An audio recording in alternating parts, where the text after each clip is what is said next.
अगर महाराष्ट्र का अपमान करोगे छोड़ूंगा नहीं। मिसिंग लिंक प्रकरण हे उत्तम दर्जाचं ते काय कन्स्ट्रक्शन आहे वगैरे वगैरे सगळं झालं आणि ह्याचं जर समजा कोणी राजकारण करत असेल आम्ही बघून घेऊ त्याला. मुख्यमंत्री असं तू बघून घेऊ. तर मिसिंग लिंकवरून राज ठाकरेंचा देवेंद्र फडणवीसवर घणाघात. प्रश्न विचारला म्हणजे महाराष्ट्राचा अपमान होत नाही, आणि जर अपमान तुमचा होत असेल तर तुम्ही महाराष्ट्र नाही. तर मिसिंग लिंक प्रकल्पावरून सुरू असलेल्या वादावर राज ठाकरे यांनी महायुती सरकारवर जोरदार टीका केली. सरकारच्या कामावर प्रश्न उपस्थित केला म्हणजे महाराष्ट्राचा अपमान होत नाही. लोक मिसिंग लिंकच्या निकृष्ट कामाबद्दल बोलत आहेत, महाराष्ट्रावर नाही, असे राज ठाकरे यांनी देवेंद्र फडणवीसांना उद्देशून म्हटले आहे. तर विधानसभेत बोलत असताना देवेंद्र फडणवीस हे म्हटले की महाराष्ट्रावर जर अपमान केला तर आम्ही बघून घेऊ, अशी धमकी देवेंद्र फडणवीस यांनी विधानसभेत दिली. व त्यानंतर राज ठाकरे हे आक्रमक झाल्याचे चित्र हे दिसत आहेत.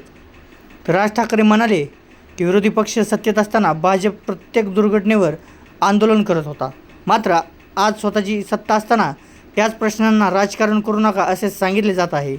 ही दुटप्पी भूमिका असल्याचा आरोप राज ठाकरे यांनी केला.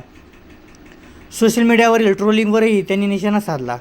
गेली अनेक वर्षे विरोधकांना शिव्या देण्यासाठी आणि बदनाम करण्यासाठी यंत्रणा उभी करण्यात आली, पण आता त्याच पद्धतीने सरकारवर टीका होत असल्याने त्यांना त्रास होत आहे का, असा टोला त्यांनी लगावला. राम मंदिरावरील कथित आर्थिक गैरव्यवहाराचाही उल्लेख करत त्यांनी म्हटले की राम मंदिरातील पैशांच्या कथित चोरीबद्दल प्रश्न विचारला म्हणजे तो धर्माचा अपमान नाही. श्रद्धेने दिलेल्या देणगीचा हिशोब मागण्याचा प्रत्येकाला अधिकार आहे. मुंबईतील पावसाळी परिस्थितीवर बोलताना त्यांनी 2005च्या महापुराची आठवण करून दिली. तेव्हा विक्रमी पाऊस पडला होता, पण आज त्याच्या तुलनेने कमी पावसातही मुंबईत तुंबले. मग विकासाच्या दाव्याचं काय झालं, असा सवाल राज ठाकरेंनी देवेंद्र फडणवीस यांना विचारला आहे. मुख्यमंत्र्यांच्या विधानसभेतील भाषणावरही त्यांनी टीका केली.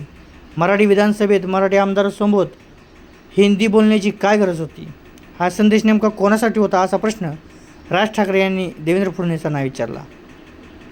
राज ठाकरे म्हणाले की महाराष्ट्रात विकासाच्या नावाखाली केवळ रस्ते, उड्डाणपूल आणि मोठमोठे प्रकल्प उभारले जात आहेत, मात्र शहर नियोजनाकडे दुर्लक्ष होत असल्याचं मुंबई, ठाणे, पुण्यासह अनेक शहरांतील समस्या दिवसेंदिवस गंभीर होत आहेत.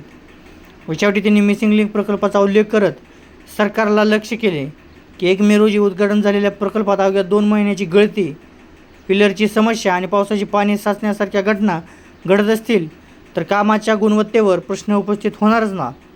नागरिकांनी प्रश्न विचारणे हा त्यांचा अधिकार आहे, तो महाराष्ट्राचा अपमान होत नाही, असे म्हणत राज ठाकरे यांनी सरकारला विकासाच्या दाव्यांपेक्षा प्रत्यक्ष कामावर लक्ष देण्याचा सल्ला राज ठाकरे यांनी दिला आहे. तर मित्रांनो, राज ठाकरे यांच्या या वक्तव्याबद्दल तुम्हाला काय वाटतं, व देवेंद्र फडणवीस यांनी विधानसभेत हिंदूतून नेमका कोणाला उद्देशून धमकी दिली असं तुम्हाला वाटतं, कमेंट बॉक्समध्ये एकदा नक्की कळवा. जय महाराष्ट्र.